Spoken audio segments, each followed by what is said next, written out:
All right, it's Sunday. It's time to take stock, right? We look back on the week and then we move ahead to see what's happening next week. So this week was really a spotlight was put on accountability in courtrooms, in Congress, and in public life. Now, my case moved forward. Pam Bondi's performance raised real questions about leadership and honesty. More Epstein documents are out now, and many contradictions and lies are exposed. The culture wars aren't really cooling down at all, right? We saw Bad Bunny, it was crazy. And, you know, it's really tough because a family is still searching for their mother right now. I'm talking about Savannah Guthrie's mother, and we are thinking about her and her family. But what did we learn? Who's being held accountable and who isn't? That's what we're talking about in this episode. Without a microphone? Yeah. Yes. Okay. So, thank you for doing this. I appreciate it. Thank you. I want to just say this isn't just about me. This is about all journalists, especially here in the United States. First off, I'd like to thank everyone again for their support, to my colleagues, countless journalists around the world, the Lemon Nation, my family and my friends. You all have showed up for me in a real way, and I am extremely grateful for that. I feel it. For more than 30 years, I've been a journalist, and the power and protection of the First Amendment has been the underpinning of my work. The First Amendment, the freedom of the press, the bedrock of our democracy. The events before my arrest and what's happened since show that people are finally realizing what this administration is all about. The process is the punishment with them. And like all of you here in Minnesota, the great people of Minnesota, I will not be intimidated. I will not back down. I will fight these baseless charges, and I will not be silenced. Thank you very much. It was a very combative hearing. I mean, it was very combative. I think that obviously Democrats are outraged about a lot of what they see going on in the DOJ, and it was understandable. And, you know, just as a counterpoint, while this was all happening over in the House, on the Senate, Democrats basically just took the floor when they gabbled in the Senate today to decry this failed indictments against these 6 lawmakers who appeared in this video telling members of the military they didn't have to follow legal orders. So I think there's just been a real pushback against the DOJ and what's perceived as DOJ overreach. The United States is falling apart right now, partially because he's going out and randomly allowing for the killings of people in the middle of the street. But the other part of it is that we have a 34-count convicted felon, and there are people that are still shielding him from any type of accountability as it relates to a child sex trafficking ring. It is time to take the blinders off. Like, I don't understand why we are pretending like any of this is normal. And I think that that is the level of frustration that so many people are bringing, whether you're a Democrat, Republican, or independent, specifically to the Epstein file situation. Because right now we know that they were willing to try to throw the Clintons in prison for not showing up, yet they won't even allow us to bring other people into committee who we know are mentioned in these files and mentioned so much more. Okay, so here's my thing, Mark. Well, he said, he can play with his toys. He can play with it as he wants. But I mean, we've had degrading behavior as it relates to slavery in this country and the internment of certain people and indigenous people and all those things. So, I mean, we've had people, and many of them not wealthy, but they've treated people as property. But, we're supposed to be in a whole new era now of information, and we've known, past the civil rights movement and the Me Too movement, and we should know better. But it doesn't feel like that's getting across to everyone, because there are folks who still support this inhumane behavior. There are a lot more different ethnicities in this country that represent America than just one. And that can include, perhaps, there'll be a Hindu performer. There'll be an Indian performer at the Super Bowl. I wouldn't be mad. I'd be like, all right, let's get into this. What is it? All right, let's dance. So the thing is that he's not answering the question, Jen, is he? And the question is, why did he lie about his association with Jeffrey Epstein? How are we to trust that what he's saying or anyone in this administration is saying is true? Well, I think he's a compulsive liar. And what's so disturbing about Howard Lutnick is he and his wife knew that in 2008, I believe it was, that Jeffrey Epstein was a convicted pedophile. And in that 0.001% circle, somebody gets charged in Palm Beach with being a child sex offender. you know the jaws are gabbing about it. And what's so disturbing about this is he and his wife emailed Jeffrey Epstein and said, "Hey, we're on our yacht. Can we come by your island?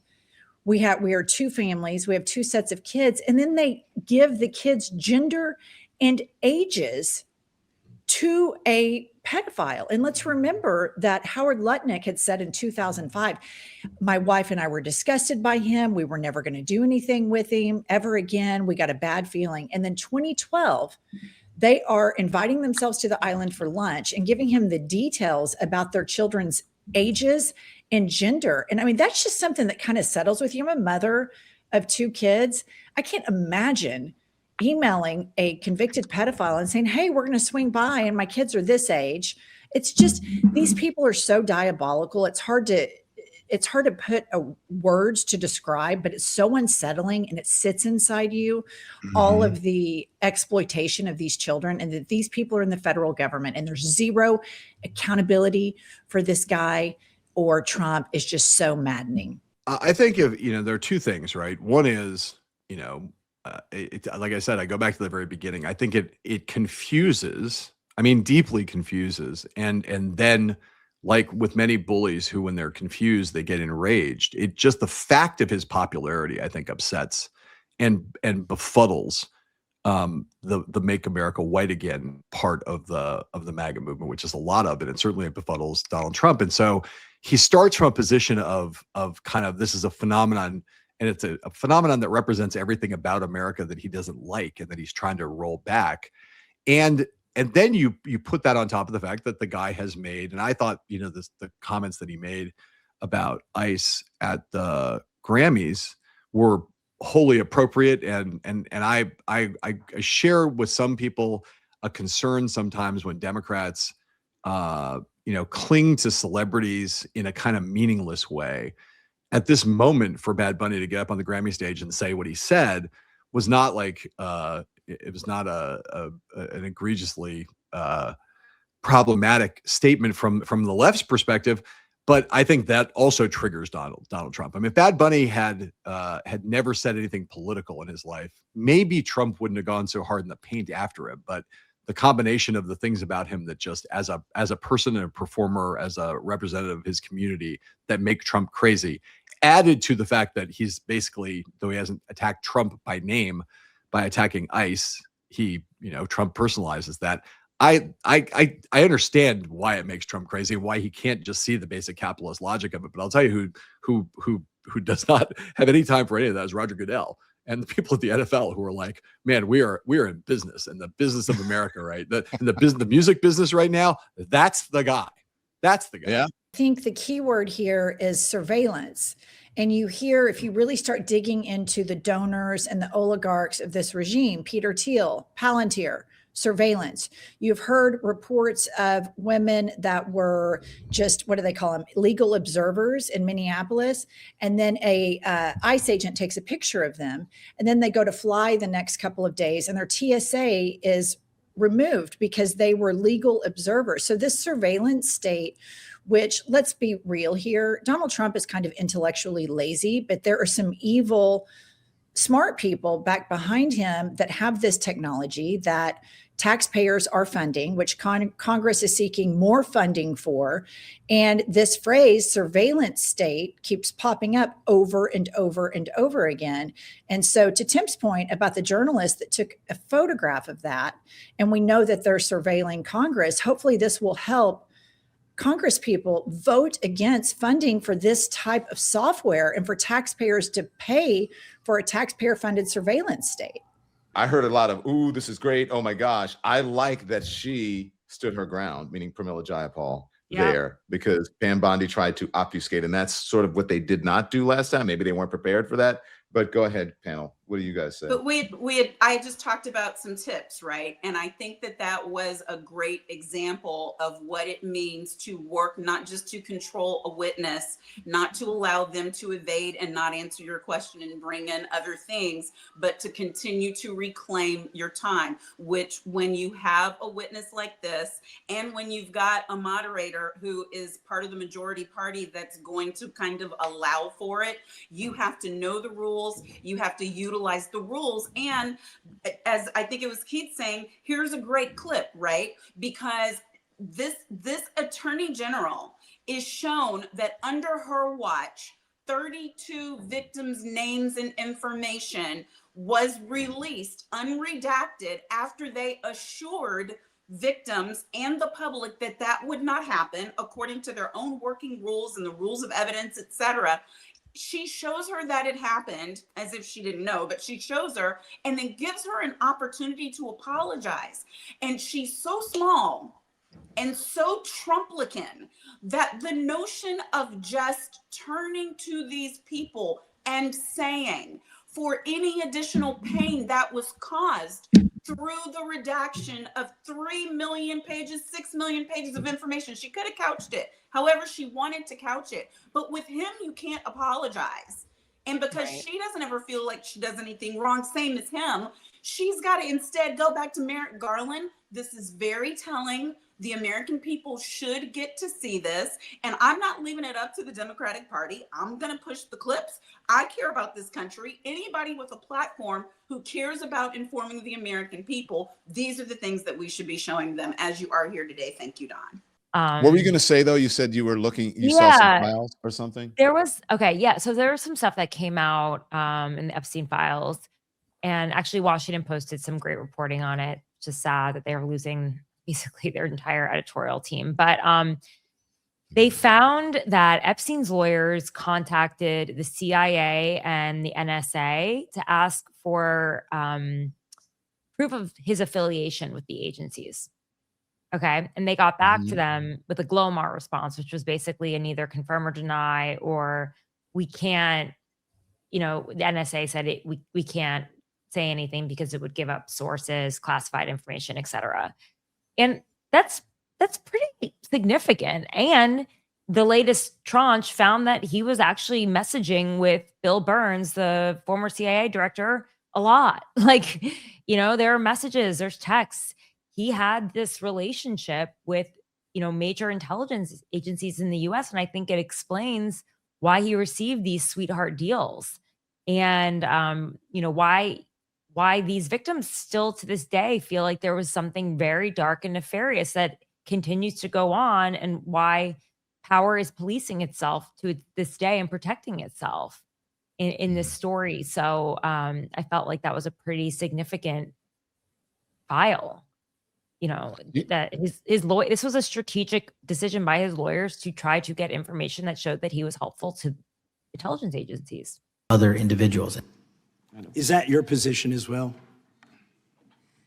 My position is any victim who comes forward, of course, we would love to hear from them. 1-800-CALL-FBI. Did you ask Merrick Garland that the last 4 years? Did you talk about Epstein? I am reclaiming my at all time. the last I'm glad you're 4 years? asking about Merrick Garland. You don't get to reclaim because time this when is you don't- bigger than when you can't- Watergate. when I don't answer a question the this way you goes want. over 4 administrations. You don't have to go back to Biden. Let's go back to Obama. Let's go back to George Bush. This cover-up spans decades, and you are responsible for this portion of it. And that's now, where the I want to most know at transparent- what point did the FBI and the DOJ decide that Lex Wessner was not a co-conspirator?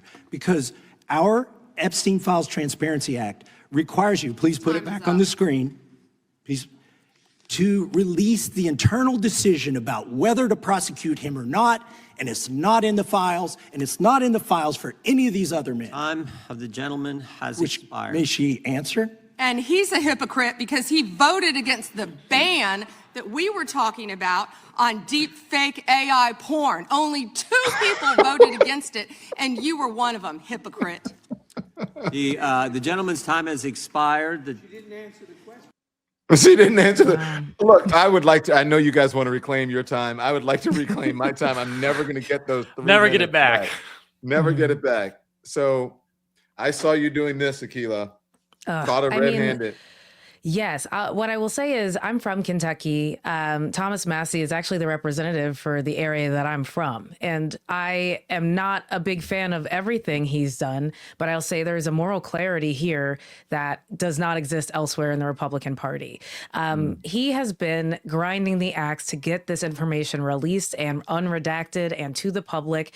He is the one who forged that bill with Ro Khanna. He is the one who keeps holding them to account. I honestly think that these hearings wouldn't be happening if there was zero pushback from the Republican Party, and for him to be sort of carrying that torch matters. Pam Bondi is a child. It is so hard to watch her in a professional setting being questioned about things that are criminal, and to have her deflect, show up with completely irrelevant, documents and details. But he's right here when he says, the only reason you've unredacted that information is because I went and saw it in the actual state house and asked you all to release it. That matters. And I think that, she would love to have this story, this fairy tale of the Trump administration being, the most transparent administration. But this has been a cover up. And I think that it is important for him to keep standing up. Kentucky is an interesting place politically. They have a Democratic governor. They tend to work towards, progress for Kentucky. They've voted down abortion, restriction bills. They voted down anti-trans legislation. It's not, in any way effacing to his, I think, moral clarity to be grinding this axe. And so I was really heartened to see that, he's not going to fall in line with what Trump wants Republicans to be doing. But man, is it hard to watch. You know what, Don? This is an example that the people who are the F your feelings crowd are the most delicate snowflakes in the universe. And they have spent decades trying to say, oh, we hate popular culture, we hate the mainstream culture, we're going to create our own. When they create their own, it's a weird old guy in shorts dancing around on stage that nobody's watching. And when you have Bad Bunny, who represents a cultural moment in this country that is uplifting, that is happy, that has better music, better people, all of this comes together for one big thing. And it is the same people who, and I'm stealing this joke completely, the same people who don't want to see Bad Bunny were also the same people who wanted their own segregated water fountains. They want a culture that looks just like them at all times and only like them at all times. It's so weak, and it's so desperate that I find it almost pitiful. It is pitiful. And when the housewife lady said, she's the housewife, whatever. But when she said, and there were no white people, and then she goes, and Lady Gaga. I'm like, right. Isn't Lady Gaga white? What do you think exactly Lady Gaga was? And that was the reason she was there, which they didn't open themselves up or try to learn or be, curious or inquisitive about anything, because I think in Spanish, he said, hello, America, this is what you want, or here's what you want. And then there's this blonde white lady singing. It was brilliant. But anyway, Tom, I digress. Well, I see that we're back to the old immigration trope that Italians aren't white. Right. Okay. Right. Coming from olive-skinned Greek immigrants, I'm all worried about that, but okay. I think one thing, and Rick was kind of getting at this, I think part of what this outburst is about is that, and you saw this in 2016 and you're seeing it again now, the MAGA movement, Trump, all the people around Trump, they thought that winning power and getting rich can command respect and can allow them to dominate the culture, that we will have political power and a lot of money, and then the culture will be our culture and you'll like it. And we'll be in the cool kids club. And what you're seeing now is absolute fury at a culture and a social environment that still rejects these folks. And I think you see that with all of them. I just wrote a piece about Pete Hegseth and Harvard. Pete Hegseth has a degree from Harvard, which he symbolically gave back, because I'm sure Harvarders were worried about that. But it's not anything. It's not that Harvard did anything wrong. It's that Pete Hegseth went to Princeton, went to Harvard, and yet didn't feel accepted in those worlds. So now he's doubly angry about it. Steve Bannon gets a degree from Harvard and goes to Hollywood, but doesn't feel accepted in that world, and now wants to burn down institutions. It's like Donald Trump in Queens, looking in Manhattan and saying, if I just get enough money and enough gold and enough pretty girls, they'll accept me over on that Emerald Island, and it's never going to happen. And there is no rage. Human beings rarely have the kind of rage they feel when they feel that kind of entitlement and then rejection. And I think that's a huge part of what you're seeing with all of this stuff going on about people that really thought they were, I always think of this is going to be a niche reference, and I know Rick will get it, but it always reminds me of the Stonecutters on The Simpsons, where they finally kick out Homer and then they go make their own No Homers Club. Right. It's like, it just can't. It's like, but we want to be Stonecutters. Well, no. Now we're gonna have a No Donald's Club, and they just can't deal with that because they don't understand that you can't buy or command respect or cultural affection. Yeah. And that's the part they just can't understand. They don't understand that they are actually a minority in this country. Yep. Look, I hate football. I've never seen Bad Bunny, didn't know who he was. And I'm okay with that. I'm okay with the fact that my musical and cultural tastes are deeply in the minority. But I don't sit around obsessing about it all day the way I think these folks do. Are you saying you like some classic rock or some little, Tom's a big Led Zeppelin fan. I actually am a Led Zeppelin fan. Slowly I turned, step by step, inch by inch. No, I hate Led Zeppelin. I love Boston. The last live performance I went to, I did go when I'm in Vegas. Can I just say this, Tom, before you go on? I like Led Zeppelin, but I don't like how much they plagiarize. But go on. Yeah, that's a fair. I just don't like them. But last time I was in Vegas, some years ago, I went to see Steely Dan. But the last time I was there, yes, I bought tickets to Barry Manilow. I admit it.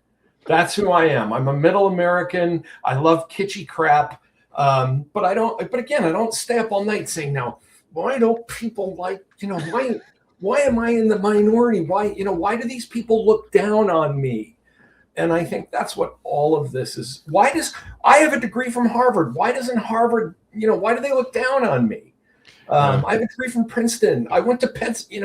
For somebody who talks about how much he hates pointy heads and smarty pantses, Donald Trump never shuts up about having gone to Penn and his uncle at MIT. These are people who crave acceptance from the dominant kind of elite institutions.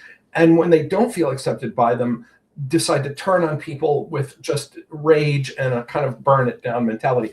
And I'll say one more thing. You saw this in Pete Hegseth's announcement about Harvard. He said, for years we've been sending military people to Harvard in hopes that they would understand us.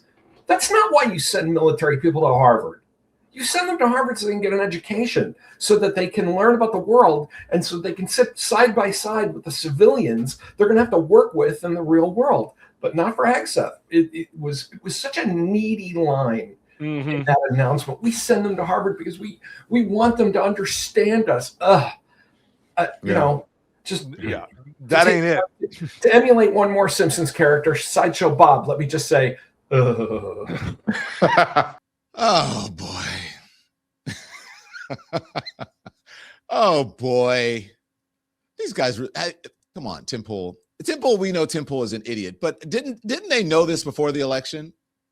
For them to sit there and say, especially Andrew Schultz and Tim Pool and a lot of them, their raison d'etre, not Andrew Schultz, but Tim Pool, their raison d'etre was like the Epstein files. Epstein didn't kill himself, and he didn't unalive himself. And then now they blame that on Joe Biden and the Democrats. And now they're doing the same thing for Donald Trump. Did they not realize that at the time when people told them that Donald Trump was in the Epstein files hundreds of times, it was hundreds of times then, now it's thousands, if not tens of thousands of times that his name was mentioned in the Epstein files? Did they not know that? Did they not see the video of him partying and some of the evidence that came out, the emails, it's bizarre. Listen, here's the thing. Monique, speak to that, because I can't really talk about it, but folks are saying that is a very important facet to this case, aspect of this case. The fact that one of your attorneys left because they're a disgrace. Yeah, what we've seen is a mass exodus, not just from the national DOJ office in my neck of the woods, from the civil division, from the criminal division, but we have seen it in different states. And Minnesota is one of those states where, because they were insisting upon bringing cases, not just this one, but others, where they insisted upon investigating the wife of Renee Nicole Good, where they were refusing to bring charges against officers. There were so many things that were happening that were direct orders from Pam Bondi and from DOJ headquarters, that the rank and file, career veteran, experienced U.S. attorneys were first doing everything they could within to refuse and redirect, and then left.